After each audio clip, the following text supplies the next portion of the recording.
Hey, bonjour tout le monde, j'espère que vous allez bien, bienvenue dans une nouvelle vidéo dédiée à Ansible et à AWX. On s'intéresse aujourd'hui à deux choses. Donc on avait vu lors de la vidéo précédente comment utiliser on va dire les playbooks de type manuel, ou en tout cas les projets de type manuel au niveau de AWX. On a vu que voilà, bon, derrière il y a des histoires de volume, de persistance de la data, etc. C'est pas quoi, moi c'est pas ce que je recommanderais. En tout cas, c'est pas globalement vous le voyez tout de suite que l'idéal c'est de passer plutôt par des dépôts Git en plus qui vont apporter du versionning, etc. Du travail, quoi, facilité de travail en équipe et tout ça. Donc on va voir aujourd'hui comment passer donc du coup en mode utiliser Git comme source de projet. Et puis on va également s'intéresser au template de type workflow. Vous allez voir que c'est assez sympathique. Et c'est visuel, c'est vraiment quelque chose de visuel, donc c'est vraiment assez bien et ça va permettre de tout simplement de créer des jobs, en tout cas d'avoir des successions de tâches et d'orchestrer ces tâches qui vont être, donc quand on parle de tâches, c'est pas au sens Ansible, mais orchestrer des projets entre eux et éventuellement même des templates. Alors, donc là j'ai créé 3 dépôts qui sont là juste pour l'exemple, qui ne contiennent quasiment qu'une tâche chacun, donc c'est vraiment aucun intérêt. Ce qu'il y a dans les dépôts, ça a strictement aucun intérêt. Le but, c'est de vous faire simplement la démo. Vous pouvez le retrouver facilement sur, sur GitLab. Vous voyez, ici, moi, je l'ai créé dans le projet qui s'appelle Ansible_multi-repo. Et j'ai 3 dépôts, donc c'est public. 3 dépôts. Dans chaque dépôt, je retrouve un playbook. Et j'ai pas fait de rôle, etc. Donc quelque chose qui est un petit peu plus formel, un peu plus, qui correspondrait un peu plus à ce qu'on aurait dans la réalité. Le but étant simplement de voir comment on utilise AWX. Dans chaque playbook, j'ai une tâche. Donc dans le premier, hein, dans le 01, il s'intéresse qu'au tooling. Donc là, j'installe Vim, Git et NetTools. Dans le deuxième, je sais plus trop ce que je fais. Enfin, c'est pas important. Donc j'installe Nginx. Donc je fais simplement, j'utilise le module apt et j'ajoute Nginx simplement. Et puis dans le troisième, je crée un user, je crois. Bon, bref, ça vaut strictement rien du tout à peu près, hein. Si ce n'est que ça va nous permettre de faire notre démo. Donc je vais me connecter en tant qu'admin, bon, juste par facilité. Vous avez compris qu'il y a des rôles au sein de AWX. On peut attribuer donc des permissions. Je vous invite à aller voir la vidéo sur les permissions si vous le souhaitez. Donc là, je me connecte en tant qu'admin, me voilà. À l'heure actuelle, j'ai quoi? J'ai mon project 1 qui était ce qu'on avait fait juste avant, donc l'installation de type manuel. Donc si je regarde ici, voilà, on a l'installation de type manuel. Donc première chose que je vais faire, c'est que je vais rajouter d'autres projets. Donc je vais créer donc des projets. Le premier, je vais l'appeler 01 et je vais repartir sur tooling. Voilà, par exemple. On peut mettre install tooling carrément, on ne va pas innover. Ça permet en même temps de s'y retrouver. Et puis derrière, à côté, je vais pouvoir rentrer mon dépôt Git. Donc là, je vais aller dans mon dépôt Git de tooling. Ici, je vais prendre le HTTPS. Alors, à savoir que, hop, là, si on regarde, on peut utiliser donc les connexions HTTPS et SSH, pardon. On va pouvoir, donc moi ça va pas être le cas, mes dépôts sont publics, mais on va pouvoir gérer et aller chercher des crédentials. Donc moi j'ai pas de crédentials qui correspondent à des sources contrôle, vous voyez, mais on peut aller créer une crédentiale, donc de la même manière qu'on a créé, alors ici, faut pas se tromper d'endroit, de la même manière qu'on a créé des crédentials de connexion de type, pour Vagrant de type machine, on va aller ajouter une crédentiale, par exemple, là je pourrais mettre GitLab, et puis ici, je vais aller chercher, donc, je vais voir GitLab avec un Personal Access Token, d'autant plus que j'ai du 2FA, donc du coup, voilà, le token est beaucoup plus adapté. Et donc là, on va pouvoir rentrer le token, l'attribuer ensuite à une organisation, et puis éventuellement l'utiliser. Donc là, si je faisais ça, select, ici, il faut que je rentre quelque chose, voilà. Si je retourne ensuite dans mon projet, si cette fois-ci je recherche, ouais, alors il faut peut-être que je rafraîchisse, bon je vais pas le rafraîchir, mais en tout cas voilà, c'est quelque chose d'important. Alors autre chose de très important quand on va fonctionner en mode plus production ready, c'est qu'on va pouvoir faire du filtering sur les sources de type branche, tag ou commit. Donc, premier niveau de filtering possible. Donc là c'est assez classique on va dire au niveau d'utilisation de Git et de ses branches. Et derrière, on peut même aller jusqu'à utiliser donc les source control de type spec. Donc là, on va pouvoir, vous voyez, utiliser des patterns et autres pour faire de la sélection. Donc ça va nous permettre de définir le projet. Donc je vous rappelle, le projet, c'est quoi? C'est vraiment la partie code de Ansible qu'on va injecter dans AWX. Ici, il me faut l'organisation. Et puis derrière, on a plusieurs options. On a l'option, donc, les deux premières options, l'ensemble des options vont permettre d'interagir avec Git et avec donc l'endroit où AWX va travailler, son workspace, on va dire. Donc soit on va juste cleaner le workspace, c'est-à-dire supprimer les modifications locales. Donc là, c'est juste le clean. Soit on veut complètement supprimer le dépôt local. Donc on remove complètement et on recharge complètement l'intégralité du dépôt. Donc là, on est sûr d'être complètement raccord avec le dépôt. Et puis on a la possibilité d'inverser les choses, c'est-à-dire on va pouvoir updater les révisions directement. Donc on va pouvoir pousser les éléments, modifier. Et puis on va pouvoir overrider les branches également. Donc là, ok. Donc les sources contrôle, on a dit qu'on n'en a pas, parce que je suis public simplement, sinon à vous de gérer les choses, et je sauvegarde. Donc là j'ai mon projet comme on l'avait lors de la vidéo précédente, donc je vous invite à aller voir vraiment les détails de toutes ces choses-là, si ce n'est qu'on n'a pas de choses pour le lancer pour l'instant, on le schedule pas, c'est pas ce qui va nous intéresser dans la vidéo d'aujourd'hui, et on n'a pas de notification, on verra ça dans la prochaine vidéo. Donc là j'ai mon 01 install tooling. Éventuellement, alors on pourrait le tester avec un schedule ou autre, ou sinon on peut le tester comme on l'a fait lors de la vidéo précédente. On va dans les templates, on ajoute un job template, et puis ici on va retrouver donc notre project, voilà, que je vais aller chercher, que je peux sélectionner. Et ici je vais pouvoir aller sélectionner donc le nom qui correspond. Là, c'est pas notre... Ah, ouais, là, je suis project 1. Non, c'est pas celui-ci, c'était celui-ci, voilà. Alors, j'ai qu'un seul fichier, hein, donc du coup, il me propose... il me propose ça, mais il me propose en même temps, comme je suis avec un fonctionnement avec une branche, avec Git, il me propose de modifier les branches, ce que j'avais pas dans le manuel.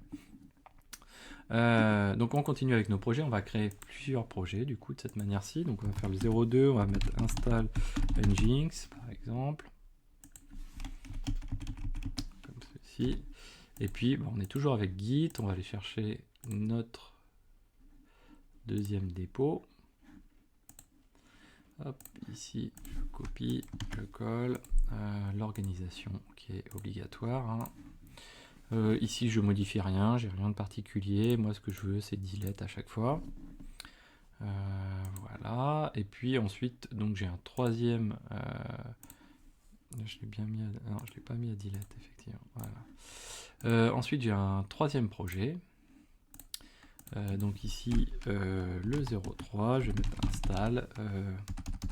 install users. Donc, je crois que j'en ai qu'un d'ailleurs. Install users. Ok. Alors le but c'est quoi? C'est de se dire voilà, il y a moi j'aime bien avoir un playbook un peu unique, ou en tout cas essayer de tout rassembler au maximum dans Ansible, dans une brique qui va vraiment orchestrer le tout. AWX il permet aussi de voir plus large, plus grand, suivant les infras que vous avez, etc. L'organisation d'équipe aussi. Et donc du coup il va vous permettre, vous allez voir, d'utiliser les workflows qui vont apporter des solutions par rapport à tout ça. Donc là on va récupérer le troisième.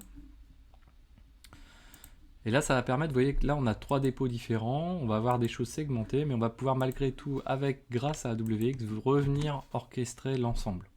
Donc ça, c'est assez intéressant. L'organisation ici, et vous allez voir que c'est très visuel.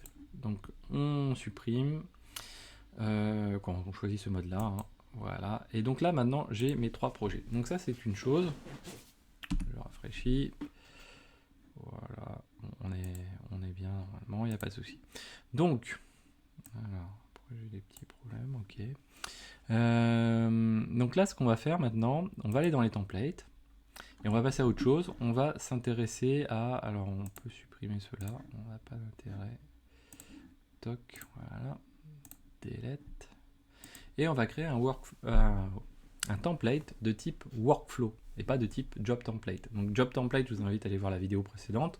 C'est vraiment un job qu'on va pouvoir scheduler, mais qui est attribué à un seul projet unique. Un workflow template, vous allez voir que c'est complètement différent.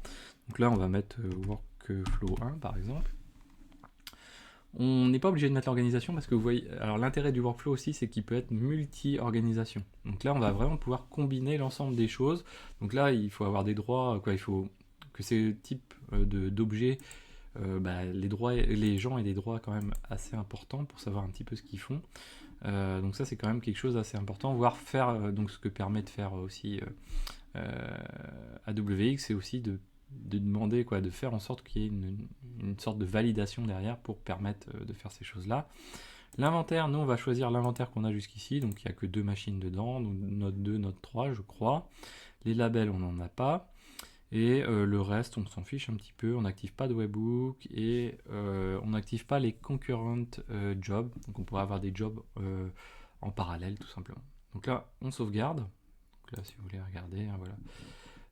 On peut faire des runs en parallèle. Voilà, donc je sauvegarde. Et là, cette fois-ci, avec Workflow, j'accède à un espace dédié qui est appelé Visualizer, qui permet de créer une arborescence d'enchaînement de nos projets en question. Objets, on va dire, AWX en question, donc objets rapportés au code, c'est-à-dire les projets, les templates, on va pouvoir les orchestrer les uns avec les autres. Donc là, si je fais Start, il va me proposer donc de choisir parmi des objets ou des éléments AWX pour pouvoir les enchaîner les uns aux autres. Donc là, par exemple, on va pouvoir, alors nous on va faire un cas très simple, mais on va pouvoir, première chose, on va pouvoir dire, voilà, il faut qu'il y ait une approbation au préalable. Tant que c'est pas fait, on ne passera pas à l'étape suivante. Ou sinon, on pourra dire, tiens, voilà, il faut qu'il y ait une synchronisation d'inventaire dynamique. Rappelez-vous, quand on a vu les inventaires, je vous ai expliqué qu'il y avait, nous on avait fait du statique, mais il y a les inventaires dynamiques, on va se connecter par exemple au cloud AWS ou autre, hein, peu importe. Et donc on va créer, quand on va créer un inventaire AWX, on va le typer de source, inventory source, et donc du coup on va le retrouver dans la liste ici. Et on va pouvoir dire, moi je veux, donc la première étape, première chose, que AWX synchronise la source. Deuxième étape, ça va être autre chose. Donc là, nous, notre première étape, donc nous, ça va être du projet. On peut avoir des job templates et des workflow templates. Vous voyez que donc on a une structure pyramidale. Donc un workflow qu'on est en train de créer pourra appeler potentiellement un autre workflow. On va dire que c'est le niveau celui qui agrège le plus de choses.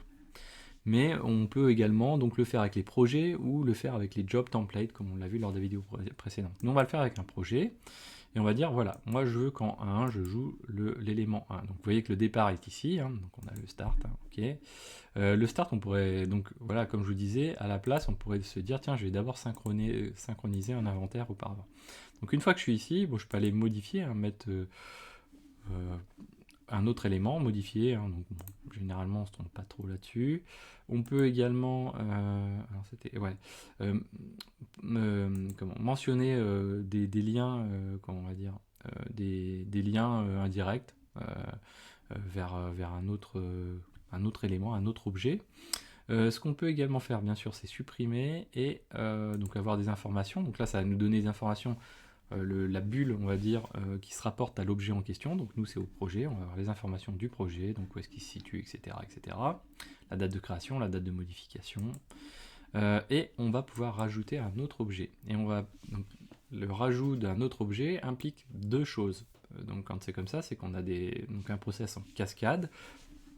Et donc, pour relier les 2 objets, on fait un choix pour passer donc au deuxième objet, sur quel type de résultat on va se baser. Et on va dire, soit c'est sur le succès de la première tâche, on exécute la deuxième, soit sur la failure, on exécute la deuxième, soit sur la troisième, soit dans le troisième cas, on l'exécute quoi qu'il arrive. Donc là, on peut dire sur on success, on va jouer, nous, un project sync, mais on va jouer le deuxième. Donc là, vous vous occupez pas des tâches que j'ai créées, elles sont pas très intelligentes, on va dire. Mais voilà. Après, on peut très bien dire, j'ai une troisième task que je vais jouer quoi qu'il arrive, et je vais dire, moi, ça va être aussi un autre projet, mais vous voyez que ça peut être des workflows, ça peut être autre chose, donc des choses plus élaborées, et là, ça va être la création d'user, quoi qu'il arrive. Donc là, la couleur représente le type le type de résultat attendu pour enchaîner les tasks, quoi. Voilà. Ensuite, alors, toggle legend. Donc là, on a accès à la légende. Et ici, voilà, c'est ça. On a accès au zoom. Je cherchais ça depuis tout à l'heure. Voilà, on peut se mettre à la taille directement. Ça, je le virer. Et derrière, donc nous, on va pouvoir rajouter et se dire, ah ouais, ok, alors je suis arrivé au bout du truc, mais si j'ai eu un plantage ici, eh bien, je vais considérer que je vais devoir rejouer quelque chose, rejouer le tooling 1 par exemple. Donc là, vous voyez qu'en rouge, on va se remettre à l'échelle. Voilà. Donc en rouge ici, donc, qui modélise la failure, si celle-ci fail, on passe au suivante. Donc là, c'est pas mal. Donc on sauvegarde ça. Et là, du coup, on va pouvoir le lancer. On va pouvoir aussi donc le scheduler comme on l'a fait lors de la vidéo précédente, se dire tiens, je veux le faire tourner tous les X temps. On a les notifications, mais ça on verra ça plus tard, et qui peut y avoir accès, etc. Donc nous on va le lancer. Hop. Voilà. Donc, on le lance à la main, on ne le schedule pas. Et donc là à la main, si je rafraîchis, parce que bon, c'est le souci avec AWX, hein, c'est qu'il faut rafraîchir. Donc là, on peut le faire en changeant d'onglet. Là, vous voyez que la première tâche a été réalisée, il est en train de faire la seconde. Alors c'est dommage que ce soit pas plus dynamique, hein, qu'on le voit en direct. Là, il fait la troisième. Et puis comme celle-ci ne va pas avoir failé, il ne va pas passer à la dernière, puisqu'il n'y a pas de nécessité de le faire. Vous voyez, il s'est arrêté là, tout simplement. Donc ça, c'est assez sympa.